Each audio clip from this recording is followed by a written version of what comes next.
Tengan muy buenos días. Para lo que vamos a desarrollar en este día, pues primeramente quisiera recordarles un poquito cuál es la razón de ser de que usted haya escogido la carrera de ingeniería. En todas las ingenierías, las personas, los profesionales se dedican a resolver problemas de todo tipo, comenzando pues a partir del lugar donde se desempeñan laboralmente, ¿verdad? Las empresas, instituciones y pues también cualquier otro tipo de problemas que se presenten, ¿verdad? Eso es como la característica nuestra, ¿verdad? De los ingenieros. Entonces, para ello, pues en esta asignatura se pretende desarrollar un poco más lo que sería la lógica para que podamos resolver esos problemas de una forma más ordenada, ¿verdad? Y que demos unas soluciones correctas. Para ello, pues vamos a desarrollar la guía número 4, que trata sobre la metodología para resolver problemas. Es una metodología que implementamos pues en la Universidad de El Salvador y vamos a ver, antes que nada, ciertos conceptos que quisiera que les queden claros, ¿verdad? Ya ustedes conocen qué es lo que sería un algoritmo, qué es un programa.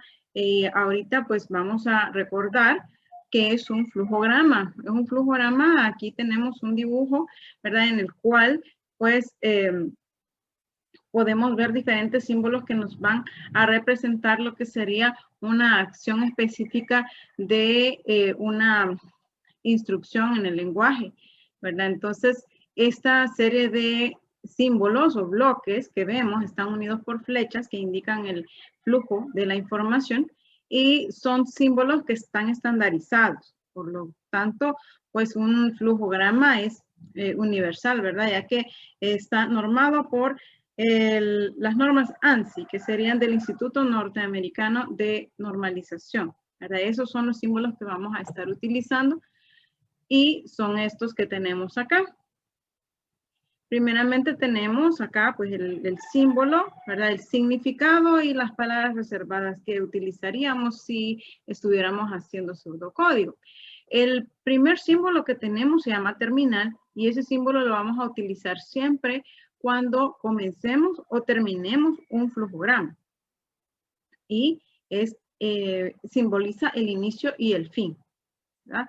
Este puede ser inicio y fin del programa principal o de subprogramas, que prontamente vamos a estar hablando de ellos. Luego tenemos este símbolo que lo que me indica es una lectura de datos. Esta lectura la vamos a hacer a través del teclado.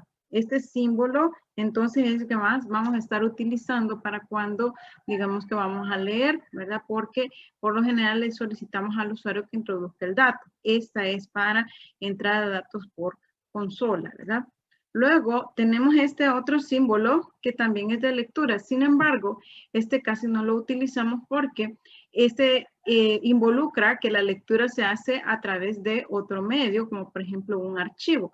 No es una lectura de consola. Luego tenemos este rectángulo. Cuando encontramos un rectángulo en los flujogramas, eso nos está indicando que tenemos un proceso, ¿verdad? Esto puede significar una asignación directa o puede significar una asignación de una expresión aritmética. Por lo tanto, pues cada vez que usted necesite hacer un cálculo, pues entonces se va a utilizar este símbolo de proceso. Este otro símbolo aún no lo hemos visto, ¿verdad? Esta estructura, pero es para una selección. Esto me va a implicar a mí que yo pueda seleccionar entre una opción y otra, y esto va a tener dos salidas, un lado del sí y un lado del no, en el cual se evalúa una expresión y dependiendo del resultado de esa expresión, pues así realiza una acción u otra acción. Tenemos este otro símbolo que es como un lapicito, digamos, ¿verdad? Solo que no tiene borrador acá, ¿verdad? Es un lapicito hacia una flecha hacia el lado derecho y esto va a representar una repetición. Esto es cuando necesitemos repetir ciertas instrucciones. Todavía no hemos visto eso, pero lo vamos a ver más adelante. Ahora, las flechas que tenemos acá, esas van a estar enlazando cada uno de los símbolos hacia el siguiente símbolo. Entonces, estas flechas comienzan en un símbolo y terminan en el siguiente. No pueden quedar en el aire y tampoco pueden cruzarse, tampoco pueden ponerse oblicuas, sino que tienen que ir rectas, ¿verdad? Entonces ahí tenemos las líneas de flujo. Esa es la dirección hacia dónde van los datos, ¿verdad? Luego tenemos estos otros símbolos. Este primero es un círculo que es un conector de página. Cuando estamos dibujando los diagramas de flujo, estos se hacen de izquierda a derecha, de arriba hacia abajo. Primeramente de arriba hacia abajo. Usted empieza a dibujar un flujograma y si acaso pues se le acaba la página, ¿verdad? Se le acaba el espacio que usted tiene para dibujar, entonces puede utilizar este recurso del círculo para indicar de que vamos a continuar en otra parte de la misma página, ¿verdad? Entonces este símbolo se le pone adentro, ya sea un número o una letra, un carácter que le esté indicando hacia dónde debe de ir.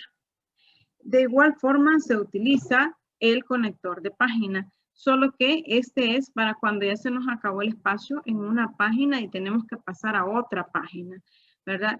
Este es para la misma página y el otro, el del pentágono, este es para diferente página. Bien, en cuanto a este otro símbolo, es el que vamos a estar utilizando frecuentemente para imprimir esa impresión. Para nosotros, pues como no tenemos conectado un impresor, ¿verdad? Esta impresión nos está indicando que va a mandar los datos a que salgan, ¿verdad? Esto indicaría una impresión en impresor, valga la redundancia. Y este otro símbolo que tenemos acá en verde, esto es una muestra de algún mensaje en la pantalla. Entonces, esa es la diferencia de estos dos. Esto es una salida en la pantalla y este otro es una salida en el impresor. En la materia, pues solemos acostumbrar a utilizar este símbolo de salida en la consola para poder presentarle al usuario pues un mensaje, ¿verdad? Cuando ya estamos sacando datos o, perdón, variables de salida, resultados, pues entonces ocupamos este otro de la impresión en impresor, ¿verdad? Luego, este otro símbolo es para que nosotros podamos escribir comentarios y así vamos documentando nuestras soluciones. Bien, ya que hemos visto qué significa cada uno de estos símbolos, pues entonces veamos cómo se utilizan. Cada uno de estos símbolos adentro nosotros le vamos a escribir lo que queremos que ejecuten. Como este símbolo ya habíamos visto que es una entrada de datos a través del teclado, pues entonces aquí tenemos, observe, es una entrada de datos de ¿quién? De la variable E1, E2 y E3. En esta instrucción estamos leyendo esas tres variables. Por ejemplo, en este caso, que este símbolo sirve para imprimir, estamos diciéndole que va a imprimir la edad promedio es, ojo que aquí tenemos con doble comilla este texto, es porque es el mensaje que queremos imprimir y lo que está fuera del texto, ponemos una coma después de esto y nos queda E1. Este E1 no va entre comillas dobles, quiere decir de que es una variable que estamos mandando a imprimir.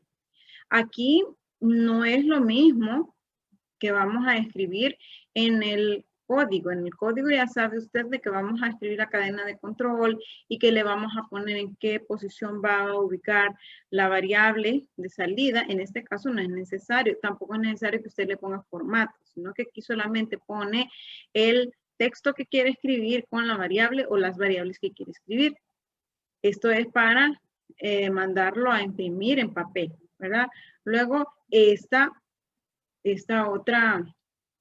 otro símbolo, que es una impresión en la pantalla, dice digite la edad de la primera persona. Esto es un mensaje nada más, no hay ninguna variable que se esté imprimiendo y estamos poniéndolo entre comillas dobles, quiere decir que eso es un mensaje, ¿sí? Lo que no vaya entre comillas indica que eso es una variable, ¿verdad? Bien, Todas estas son instrucciones secuenciales, como ve, ¿verdad? Lectura, impresiones y la asignación. La asignación ya sabe usted que es asignar, ya sea una expresión o un valor a una variable. Entonces, esta variable, aquí tenemos, ¿verdad? Que es igual a una expresión. Entonces, cada vez que necesitemos hacer un cálculo o algo, aquí ponemos pues la expresión que hemos diseñado y al lado izquierdo se pone la variable en donde se va a almacenar ese valor. Ahora ya pasamos a lo que sería la metodología de resolución de problemas. Como le repito, pues este método pues es propio, ¿verdad? Que lo ocupamos aquí en la universidad y es también para apoyarle a usted en el sentido de que pueda analizar de una mejor forma los problemas informáticos, que los pueda comprender, ¿verdad? Y que no solamente nos vayamos de una vez a la programación, porque muchas veces se comete ese error, ¿verdad? Pensamos que ya podemos programar porque sí nos podemos las instrucciones en los lenguajes, ¿verdad? Pero muchas veces el pensamiento no lo tenemos claro, ¿verdad? De qué es lo que tenemos que hacer o cómo resolver un problema. Por lo tanto, primero tenemos que aclarar nuestras ideas, tener una capacidad grande de análisis, ¿verdad? Para poder resolver de diferentes formas, porque un mismo problema se puede resolver de diferentes maneras. Por eso es que en los exámenes, ¿verdad? Todos deben de tener diferentes soluciones, ¿verdad? Porque cada quien piensa de una forma diferente. Bien, entonces la metodología consiste en que vamos a hacer ciertos pasos que me van a permitir comenzar desde agarrar el enunciado del problema hasta solucionarlo, ¿verdad? Y esto es así. Primeramente, ya teniendo el enunciado del problema, ya que nos dicen cuál es la situación, primero hacemos el planteamiento general del problema basándonos en el método de la caja negra. A este momento, en el planteamiento general del problema, lo que nos interesa saber es qué queremos, ¿verdad? A qué queremos llegar y qué es lo que tenemos o qué es lo que necesitamos para poder llegar a nuestro resultado final. En esto se centra lo que sería el planteamiento general del problema utilizando el método de la caja negra. Ya lo vamos a ver en un ejercicio ya resuelto. En el análisis del problema tenemos varios pasos a seguir. Para analizarlo, lo que vamos a hacer es desglosar, ¿verdad?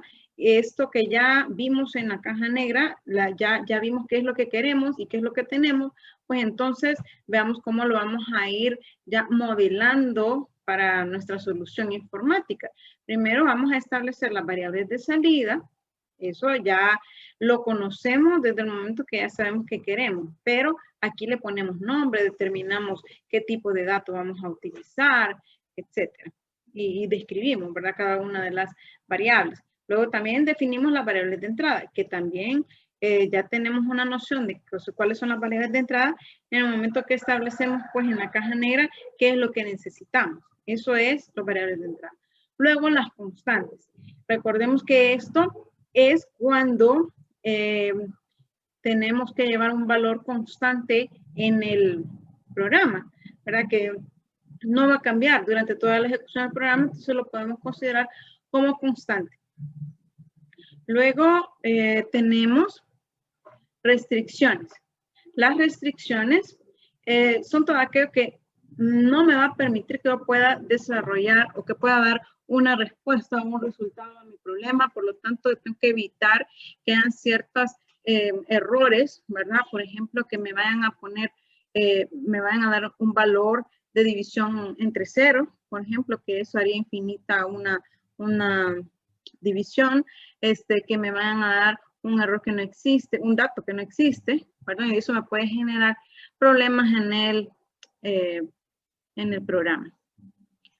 Luego, tenemos el proceso.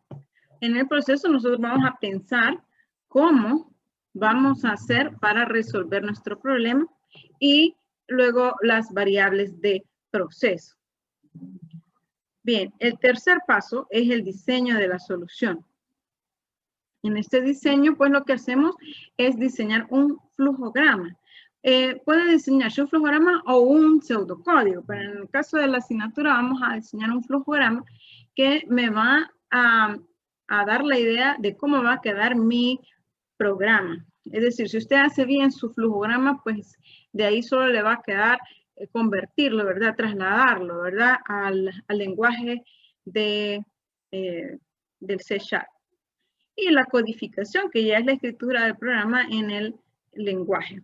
Luego, pues, el paso 5 es la depuración, que esto lo puse más adentro porque cuando usted codifica la solución, pues de una sola vez ahí arregla, ¿verdad? Los errores, los corrige y lo ejecuta, ¿verdad? Ahí tenemos ya los resultados. Y por último nos queda lo que sería la documentación. La documentación es ir poniendo comentarios, ir haciendo documentos necesarios para poder sustentar su solución, así como lo que entregaría, por ejemplo, para esta etapa, que sería la metodología de solución de problemas. Entonces, ahora nos vamos a pasar a hacer un ejercicio.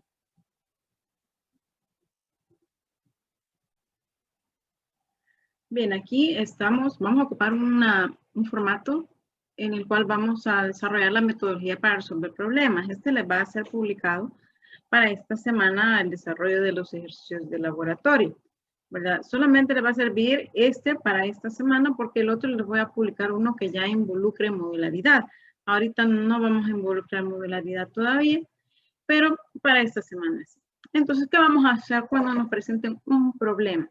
Primeramente, debemos de comprender el enunciado. Ese es el mayor problema que tenemos en cuanto a los estudiantes de introducción a la informática. Muchas veces lo que no entienden es el enunciado, ¿verdad? Hay muchos que ya vienen programando, ¿verdad? En ciertas herramientas, conocen muchas herramientas de información, conocen lenguajes de programación, pero no están familiarizados con la resolución de problemas así directamente, ¿verdad? Entonces acá se nos está planteando algo. Puede ser una situación de la vida real y de hecho que eso es lo que vamos a resolver. Nos dice en este caso, una empresa de alquiler de vehículos desea estimar el precio diario al cual debería rentar cada vehículo. Para esto debe considerar la fórmula de depreciación del vehículo que viene dada por, y aquí nos dan la fórmula, ¿verdad? Que dice que la depreciación anual va a ser igual al valor inicial del vehículo entre la vida útil en años. Y dice que también, ¿verdad? Ese costo que tenemos que calcular y un valor de ganancia del 75% sobre el valor de depreciación diaria. Elabora una solución que calcule la depreciación anual del vehículo y en cuánto debe alquilarse a diario un vehículo. Bien, primeramente, como les decía, hay que comprender qué es lo que nos están pidiendo. Y para esto, pues les voy a aconsejar que no se deje asombrar por los enunciados, porque los enunciados los podemos crear de tal forma que parezcan algo sumamente difícil, pero créanme que si se lo ponemos es porque usted lo puede resolver con las estructuras que se están manejando o que se le han enseñado hasta el momento. Entonces, no se preocupe, ¿verdad? Usted simplemente lea el enunciado y comprenda qué es lo que se le está pidiendo, ¿verdad? Hay que también sumergirse en el entorno, ¿verdad? Hay que relacionarse con la situación, ¿verdad? En la vida real, cómo es que funciona eso. En este caso, pues, comprendemos, ¿verdad? De que es una empresa que renta vehículos y que no sabemos a cuánto vamos a arrendar un vehículo diariamente. Entonces, ¿cómo lo vamos a calcular? Aquí nos están diciendo, por la fórmula que nos han dado, que ese valor lo vamos a calcular según la depreciación del vehículo y el valor de ganancia del 75% sobre la depreciación diaria, ¿verdad? Entonces, probablemente ahorita usted no comprenda cómo va a calcular eso, pero vayamos poco a poco tratando de desenmarañar el problema y veamos qué es lo que nos piden. Aquí nos están diciendo, elabora una solución que calcule ¿qué quiere calcular? La depreciación anual del vehículo. Eso quiere calcular y para eso ya nos dan la fórmula. Ahora, también dice, y en cuánto debe alquilarse a diario un vehículo. O sea, nos están pidiendo cuál es la cuota que debemos de cobrar para arrendar ese vehículo. Entonces, usted no se preocupe, ¿verdad? Vamos despacio, veamos qué es lo que nos están planteando, y cuando ya lo comprendamos, ya va a ver usted que va a ser fácil poder encontrar una solución, ¿verdad? Aunque no sepamos nada de depreciación, aunque no sepamos nada de IVA, de impuestos, etcétera, pero sí podemos comprender y dar soluciones. ¿Cuál es el primer paso que nos sugiere la metodología? El primer paso es que apliquemos el planteamiento general. Para ello, aplicamos el método de la caja negra. Esto de la caja negra se le llama así porque en este momento vamos a dibujar lo que sería una flechita que acá vamos a tener los datos de entrada en el lado izquierdo y al lado derecho vamos a tener los datos de salida o la información sería acá, no serían datos, sino que sería información de salida. Y adentro de la caja negra, ¿verdad? Sería el proceso. Se llama así este método porque dentro de la caja negra no podemos ver nada. Es decir, el proceso no podemos verlo. Eso significa de que en este momento no es importante que usted determine cómo va a transformar estos datos en información, sino que lo importante es que usted determine cuáles son los datos de entrada y cuáles son los de salida. Y para eso, ¿qué tenemos que hacer? Siempre basándonos en lo que sería el enunciado, determinemos qué solicitan. Eso lo ponen expresamente, ¿verdad? Y dicen, calcule la depreciación anual del vehículo. Eso queremos. Y también en cuánto debe alquilarse a diario un vehículo, ¿verdad? Entonces son dos valores que nos están pidiendo como salida.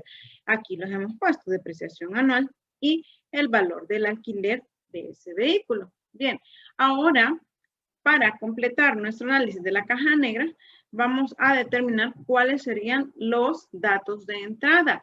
Esos datos de entrada son los que me van a servir para poder transformar los datos de entrada en salida. Es decir, para poder ejecutar ese procedimiento y transformarlos en lo que necesito saber.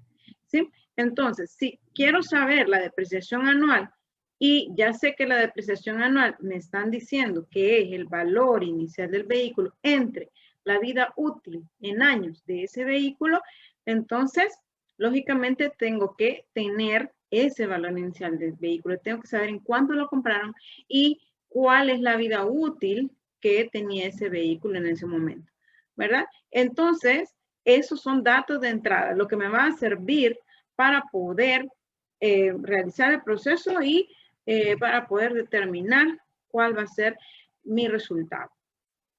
Luego, esos son los dos valores que hemos puesto acá, porque son los que necesitamos, ¿verdad? Según lo vemos. Pero también nos están diciendo algo más, de que el valor que andamos buscando, el del alquiler diario del vehículo, viene dado por la depreciación diaria y el 75% de esa depreciación.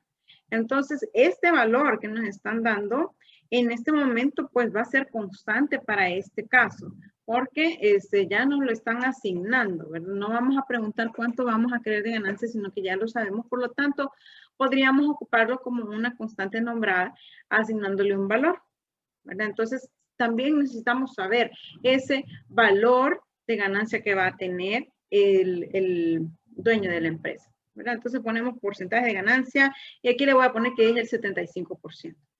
Bien, aquí ya tenemos completo nuestro análisis, ¿verdad? De la caja negra y vamos a pasar al siguiente punto, que sería el análisis del problema. Para esto vamos a desglosar cada uno de los elementos que ya estudiamos, ¿verdad? En este caso vamos a encontrar variables de salida, de entrada, constantes, vamos a encontrar restricciones, vamos a encontrar el proceso, es decir, cómo se va a hacer eso, ¿verdad? Cómo vamos a realizar esa transformación y vamos a determinar si hay variables de proceso. Entonces, comenzamos por la definición de variables de salida. Comenzamos por ahí porque eso es lo más fácil.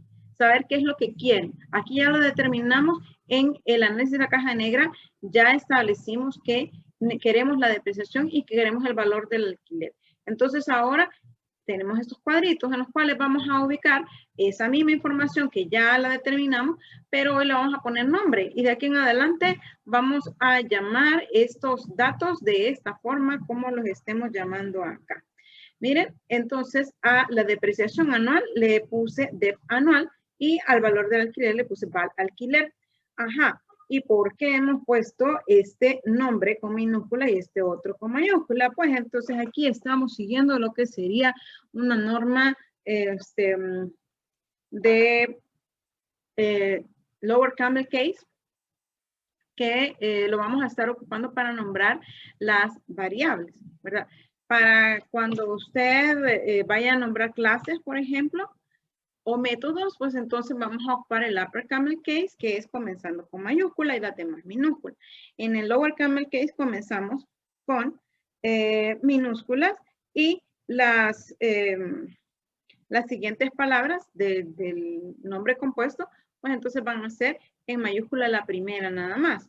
Aquí le puse DEP anual y en este cuadrito lo vamos a ir rellenando y vamos a poner el tipo de dato que voy a ocupar en el programa para poder guardar esta variable. La depreciación anual va a ser de tipo real porque está relacionada con un valor monetario, ¿verdad? Por lo tanto, cuando usted maneja pues dinero, sabe que puede tener números decimales. Entonces es de tipo real. Luego, acá en la descripción, vamos a escribir en qué consiste o qué va a contener, qué va a guardar esa variable, ¿verdad? O ese elemento, ese identificador. En este caso, va a guardar la depreciación anual del vehículo. Luego, el valor del alquiler. Este valor del alquiler también es de salida, es de tipo real también porque lo que va a guardar es una cantidad de dinero y es el valor del alquiler del auto por día, ¿verdad? Por día. Y la depreciación es anual. Ojo con eso, ¿verdad? Que ya más adelante vamos a ver en qué nos va a incidir. Luego que ya hicimos, ya declaramos nuestras variables de salida y como le repito, de aquí en adelante vamos a hacer referencia a estos valores con este nombre de variable. Ahora vamos a definir nuestros datos de entrada. Ahora, los datos de entrada pueden contener variables de entrada o pueden contener también constantes, ¿sí? O puede ser que no existan constantes. Cuando no existan constantes, pues este cuadro lo deja en blanco, ¿verdad? Y le pone aquí no existen constantes en este caso, ¿verdad? Bien.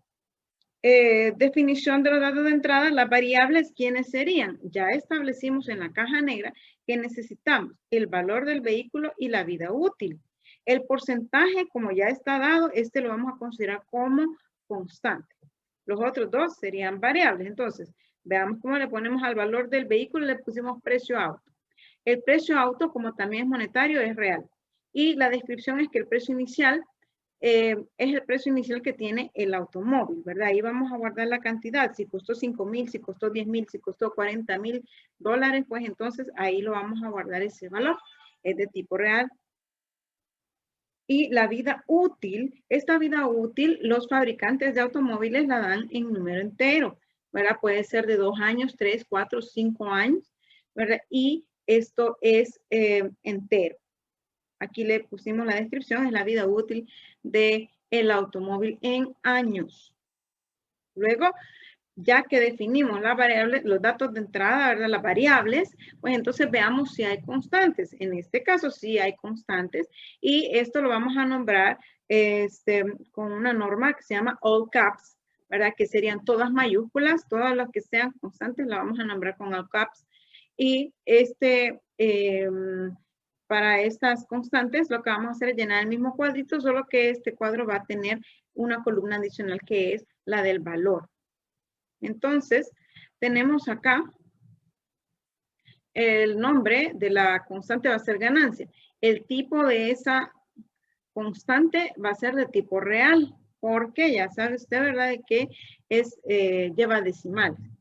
Luego, ¿qué vamos a guardar en ese ganancia? Es el porcentaje de ganancia requerido por la empresa. Nos están diciendo que es un 75%. Ojo, ¿qué vamos a hacer con ese valor? le podemos poner acá 75%. Veamos, le podemos poner 75%. Aquí es punto 75, le he puesto. No, no le podemos poner eso porque este símbolo, recuerde que nos está indicando un residuo. Por lo tanto, el lenguaje no lo considera como un porcentaje, como nosotros lo consideramos, sino como un residuo. Es otra operación totalmente diferente.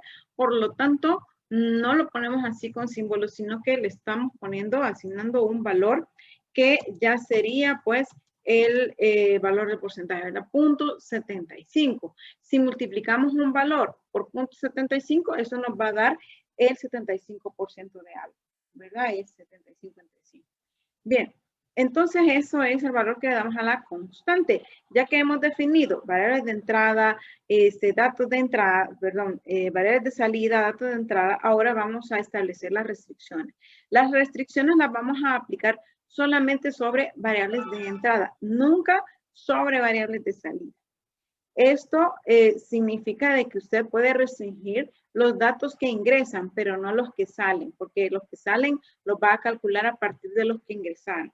Entonces, si nuestras entradas, como solo vamos a aplicarlo sobre las entradas, nuestras entradas son el precio del automóvil y la vida útil del automóvil. ¿Qué pasaría si me dicen que la vida útil es 0? Porque ya no sirve el carro, ¿verdad? Entonces, si la vida útil es 0, tendríamos una división entre 0 y eso haría un ciclo infinito, ¿verdad? Y me daría error en el programa y ya no podría seguir ejecutando.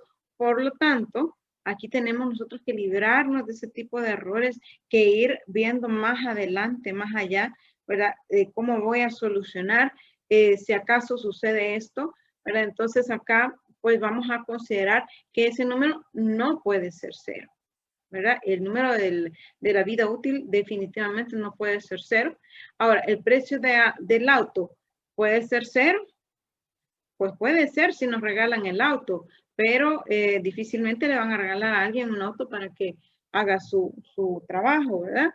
Entonces, el auto siempre tiene su valor aunque lo regalen. Entonces, tiene ese valor que ser diferente de 0.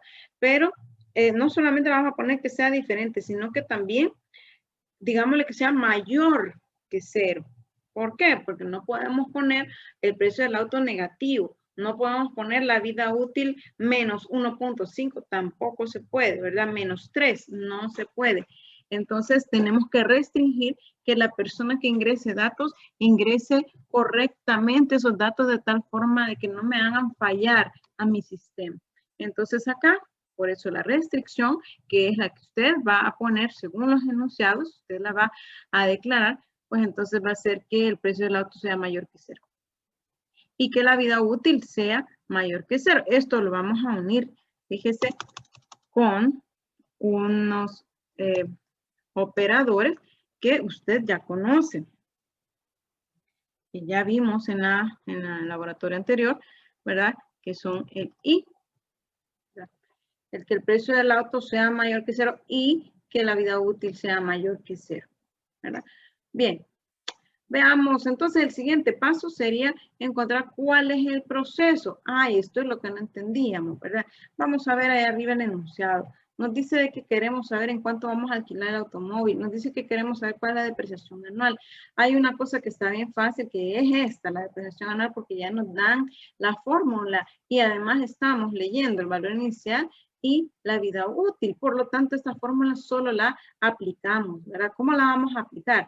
Ya utilizando los nombres de las variables que hemos establecido. Entonces, dice que la DEP anual, la depreciación anual, va a ser igual al precio del automóvil entre la vida útil. Entonces, ahí ya estamos encontrando cuál es la depreciación anual. Ahora nos falta encontrar cuál es el valor al que tenemos que alquilar el carro cada día. Pero para eso, fíjense que dice, aquí en el enunciado dice, porque de ahí es donde usted tiene que sacar todo, ¿verdad? Y si no, pues tiene que investigar. Dice que dice, hay que estimar el precio diario al cual debería rentar cada vehículo. Para esto debe considerar la fórmula de depreciación del vehículo que viene dada por esto, ¿verdad? Entonces, esto es para saber la depreciación. Y un valor de ganancias del 75% sobre el valor de depreciación diario. Quiere decir de que vamos a sacar la depreciación del auto, pero no me sirve la depreciación anual, me sirve la depreciación diaria. Es decir, quiero saber si en un año un carro que valía $30,000, en un año se desgasta $6,000, pues entonces a diario cuánto es que se está desgastando, ¿verdad? En términos monetarios. Pues entonces eso es lo que tenemos que hacer. ¿Cómo encontraríamos ese valor de depreciación diario si ya tenemos el anual? Bueno, fácilmente dividiéndolo entre el número de días que tiene el año. Ahora, como les decía, para resolver problemas uno tiene que empaparse de cómo funciona esto en la vida real, ¿verdad? O cómo, qué es lo que podemos aplicar de lo que ya conocemos, ¿verdad? De la experiencia. Y entonces recordemos de que en términos contables existe un año contable, ¿verdad? Y ese año contable tiene 360 días, considerando que todos los meses tienen 30 días. Por lo tanto, no vamos a considerar un año de 365, sino un año de 360 días, ¿verdad? Entonces, lo que hacemos es dividir la depreciación anual entre 360 días y eso nos va a dar la depreciación diaria. Vale, entonces, ya que tenemos la depreciación anual, ya esto nos lo habían dado, ahora encontremos la depreciación diaria, que eso es lo que me va a servir para encontrar el valor al que debo alquilar cada carro. Entonces, esta depreciación diaria va a ser igual a la depreciación anual entre 360 días. Y ahora, después de esta fórmula, ya vamos a poder encontrar esa depreciación diaria. ¿Y cuál va a ser el valor del alquiler? Como el valor del alquiler viene dado por la depreciación diaria y además por el 75% de esa depreciación, ¿verdad? Quiere decir que lo vamos a sumar, porque dice que es por esto y también por el 75% de esa depreciación. Por lo tanto, sumamos esos dos valores y esto nos va a dar el valor del alquiler. Ojo que ahí ya resolvimos el problema. En realidad esto era el meollo del asunto, el proceso, ¿verdad? Pero hay que comprender bien qué es el enunciado. Luego que ya establecimos el proceso, ahora vamos a definir cuáles son las variables del proceso. ¿Qué es eso? Bueno, en un enunciado cuando establecemos en la caja negra cuáles son las entradas y cuáles son las salidas, ahí estamos determinando variables. Pero puede ser de que en el proceso hayan situaciones en las cuales se necesite hacer otra variable que me va a permitir hacer cálculos, que me va a permitir ser un intermedio entre la entrada y salida. Entonces, esas variables intermedias que no son ni de entrada y tampoco son de salida, pues entonces son variables de proceso. En este caso, ¿cuál sería nuestra variable de proceso? DEP anual es salida, alquiler es salida, precio auto, vida útil son entradas. Entonces, lo que nos queda es DEP diaria. Este DEP diaria, entonces lo vamos a poner acá en la variable de proceso, ese es su nombre, y el tipo de dato, que es la depreciación diaria, sería siempre real, porque maneja decimales, y la descripción es que es la depreciación diaria del vehículo. Esas son cosas que usted también debe de fijarse, ir intuyendo, ¿verdad? Si en el enunciado nos están diciendo una medida, una unidad de medida y el resultado lo quieren en otra unidad de medida diferente, usted tiene que observar que, cómo hacerlo, ¿verdad? Tiene que fijarse cómo lo va a resolver. Pasamos a lo que sería el diseño de la solución y nos encontramos con el flujograma. Bien, los flujogramas usted los puede realizar en Visio, los puede realizar en Lucidchart o en cualquier herramienta que usted sienta cómodo para realizarla, ¿verdad? La que les sienta más fácil, a la que tenga acceso. Y si usted no puede, ¿verdad? Si usted no quiere hacerlos así en la computadora, puede dibujarlos en su cuaderno y hacerlos claros, ¿verdad? Bien hechitos y esas imágenes, usted hace las capturas, ¿verdad? De esa información en el cuaderno y pues esas puede anexar en el documento que va a enviar, ¿verdad? Para los ejercicios que va a realizar. Luego, pues, les mencionaba de que los flujogramas se hacen de izquierda a derecha y de arriba hacia abajo. Comenzamos pues de arriba hacia abajo, de izquierda a derecha. Entonces acá en este ejemplo, pues tenemos el desarrollo de nuestra solución. Aquí estamos ya definiendo cómo debe de ser la solución. Recuerde, así como los programas, la vez pasada vimos que los programas tienen entrada, proceso y salida, pues entonces igual en el flujograma es lo mismo, ¿verdad? Antes de definir las entradas, pues lo que vamos a hacer es declarar variables, declarar las constantes. Las constantes son las primeras que vamos a poner en un programa. Y entonces acá tenemos como símbolo inicial el inicio y como símbolo final el fin. Así que esos nunca van a faltar. Siempre tiene que poner los terminales, ¿verdad? Al principio y al fin, y ahí dice, ¿verdad? Inicio y fin. Bien, luego hacemos una rayita. Esta rayita es la línea de flujo que me está indicando que vamos desde este inicio hacia una instrucción en la cual se está declarando la constante ganancia, que es 0.75. Luego, que ya declaramos las constantes, nos pasamos a hacer la entrada de datos.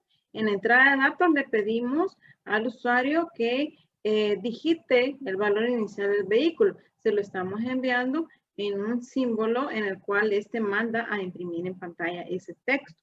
Y luego le vamos a leer lo que la persona digite con este mensaje. Bueno, entonces lo leemos. Y luego, ¿qué sucede? Le vamos a mandar otro mensajito en el cual le solicitemos la vida útil del automóvil. Acuérdense que son 2 entradas. Y en esta vida útil lo vamos a leer también en otro simbolito, ¿verdad? Y cada una de estas variables que estamos leyendo ya estaban declaradas, y pues aquí las estamos leyendo, ¿verdad? Pasamos a lo que sería el proceso. El proceso ya lo tenemos. ¿Se acuerda que lo hicimos allá en el análisis del problema? Entonces son las mismas 3 instrucciones que usted ya creó, que es la depreciación anual, que lo sacamos con la fórmula que ya teníamos. La depreciación diaria es la división entre los 360 días contables, ¿verdad? Del año, y el valor del alquiler, que es la depreciación diaria más la depreciación por el 75% de esa depreciación. Bien. Ahora tenemos acá este símbolo que está indicando pues que a mí se me había acabado el espacio para poder seguir escribiendo este flujograma, por lo tanto estoy ocupando un conector de la misma página. El símbolo que aparece dentro es el que voy a ir a buscar en otro conector. Igual aquí tenemos el 1 y esto me indica que vamos a continuar en el 1.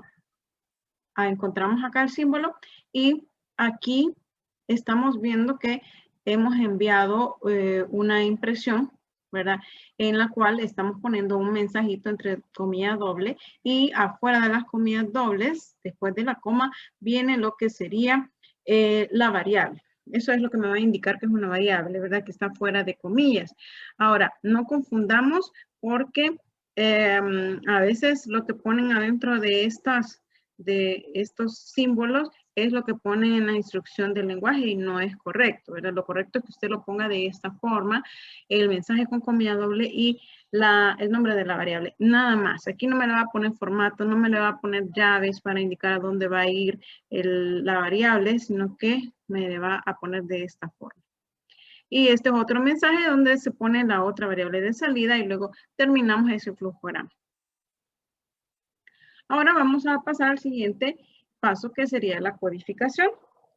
Para eso vamos a ver el Visual Studio, ¿verdad? En el cual pues ya tenemos resuelto el problema y pues creamos el nuevo proyecto, ¿verdad? Y en el nuevo proyecto vamos a ir haciendo de una sola vez, o lo puede hacer usted al final, ¿verdad? Lo que sería la documentación de este programa. Esa documentación incluye que usted escriba su nombre como autor del programa, ¿verdad? El nombre autor, puede ponerle en vez de estudiante, yo le puse aquí estudiante, ponga su carnet, ponga el grupo de laboratorio al que pertenece, el nombre del docente, y vamos a escribir lo que sería un resumen, ¿verdad? Si puede poner todo el enunciado, póngalo, pero si no, puede poner una descripción del enunciado. En este caso, eso es lo que hice, ¿verdad? Puse una descripción, estoy ocupando el comentario de varias líneas, que es este, termina acá. Y luego, pues estoy identificando las partes del programa. Recuerde que así como lo pusimos en el flujograma, constantes, entrada, proceso, salida, igual vamos a escribir acá constantes, declaración de variables, eso también lo tenemos que poner como buena práctica de programación. Se inicializan las variables. Entonces aquí estamos documentando, ¿verdad? Estamos diciendo que aquí está la declaración de constantes. En este caso estamos poniendo la constante doble ganancia, que ya habíamos explicado por qué ponemos 0.75 y no 75%. Ahora, este valor o esta instrucción, perdón, se puede poner en el class, ¿verdad? Para que pueda ser reconocido, digamos, ante cualquier método que podamos definir, ¿verdad? Pero acá, como ahorita solamente estamos ocupando el main, pues entonces lo he dejado como const adentro del main. Luego la declaración de variables, aquí tenemos el listado de todas las variables que habíamos determinado. Aquí están entrada y salida, ¿verdad? Y incluso también hemos puesto acá lo que sería la variable de proceso. Los que son de tipo double ya lo habíamos leído, ya lo habíamos determinado en el análisis, ¿verdad? Cuáles eran las tipos double y cuáles eran las tipo entero, ¿verdad? Que solamente es la vida útil. Este string saludo, pues solamente es una variable que yo puse para que vean cómo se utiliza el string, ¿verdad? Sin embargo, no lo he puesto a funcionar, pero ya vamos a ver cómo lo podríamos aplicar. Estoy haciendo una diferenciación de la entrada de datos. Y pues aquí le mandamos el mensajito. Este tipo de instrucción ya las conoce usted, ¿verdad? Console WriteLine, y luego leemos ese valor inicial que vamos a necesitar o solicitar del vehículo. Lo vamos a leer con un console readline y de una sola vez lo estamos transformando en un valor tipo double que lo vamos a almacenar en la variable precio auto.